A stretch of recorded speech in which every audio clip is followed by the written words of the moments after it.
Mesdames et messieurs, bonjour. On va essayer aujourd'hui de parler d'un sujet qui me tient à cœur et qui tient à cœur, je pense, à beaucoup de personnes, le koukéo. Le voici ici présent. On va essayer de voir au niveau de la halakha tous les problèmes qui se posent très brièvement. Donc, comment est composé le koukéo? Vous voyez ici, il y a plusieurs parties. La base chauffante électrique. Ici, à l'intérieur, un panier. Et à côté, une marmite qui rentre à l'intérieur donc de la base électrique chauffante. Au niveau, on va essayer de voir ensemble 3 points. Au niveau de la tvila, l'immersion au mikvé. Qu'est-ce qu'on doit tremper au mikvé? Qu'est-ce qui n'est pas nécessaire de tremper au mikvé? On doit tremper au mikvé ce petit panier ainsi que cette marmite. En aucun cas ici, la base électrique doit être trempée au mikvé, tout simplement parce qu'elle n'a aucun contact direct avec la nourriture.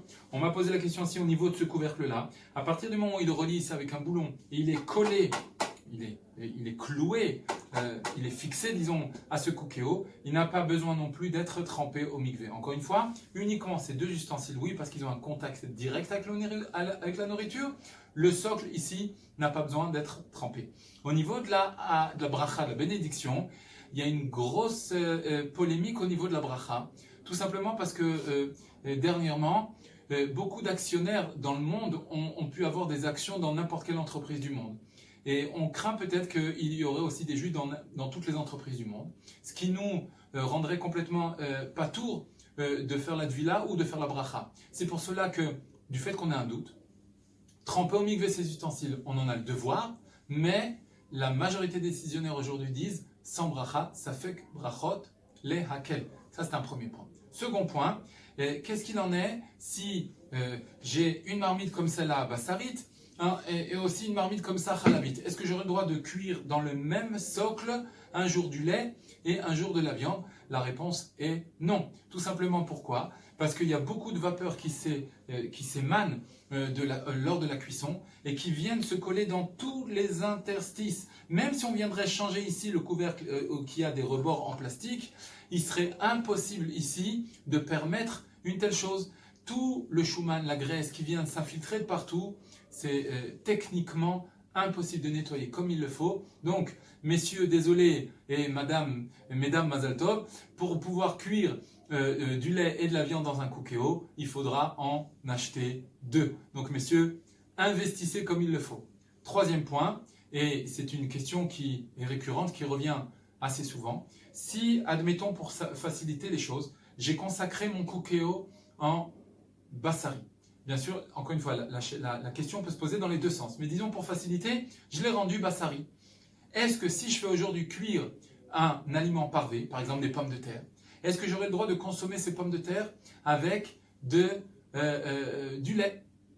La réponse est la suivante. Si j'ai l'intention de le faire, si j'ai l'intention de faire cuire mes pommes de terre dans un koukéo qui est bassari, pour pouvoir manger du halavi, alors, d'après tous les Ashkenazim et d'après le Rov, la majorité des Sfaradim, ceci est interdit. Quand je dis la majorité des Sfaradim, je parle du Ben Ishraï, je parle du Kaf HaChaim et aussi d'autres. Le seul qui permettrait, ça sera Rav Ovadia Yosef, il permet ça lechatchila, mais il conclut quand même en disant celui qui s'en empêche t'avoir la bracha. Mesdames, messieurs, pour pouvoir faire ici un aliment parvé et qu'il soit parvé, il faut au préalable nettoyer convenablement tout l'appareil. Il faudrait vraiment qu'il n'y ait aucune trace, bien évidemment, ni d'aliments, ni même de vapeur ou de chouman ou de graisse qui sont infiltrées n'importe où. C'est pour cela qu'un conseil, peut-être mettre un peu d'eau et le faire chauffer comme ça, uniquement avec de l'eau, pour que vraiment ça vienne nettoyer convenablement tout cet appareil. S'il n'y a pas de nettoyage, il est évident que les pommes de terre ne sont pas déclarées parvées. Après un nettoyage consciencieux, alors oui, ces pommes de terre qui sont parvées, alors si on a l'intention de les consommer avec du lait, d'après les Ashkenazim c'est interdit, d'après les Sfaradim c'est aussi interdit, sauf pour Avodia qui le permet le khatrila. À partir du moment où, Bediavad, j'ai fait chauffer ces pommes de terre, et Nagid, un enfant, ne le savait pas, et donc a voulu manger ça avec du lait.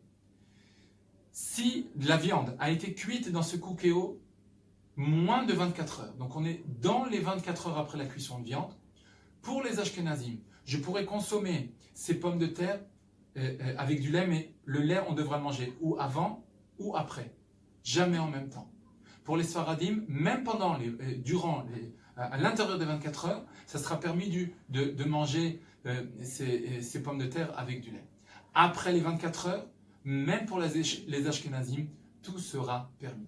Voilà plus ou moins toutes les grosses questions au niveau de la halakha. J'espère que j'ai répondu et que j'ai fait le tour de toutes les questions que vous posez. Si vous avez des questions, n'hésitez pas à m'appeler et surtout, bon appétit. Merci et à bientôt.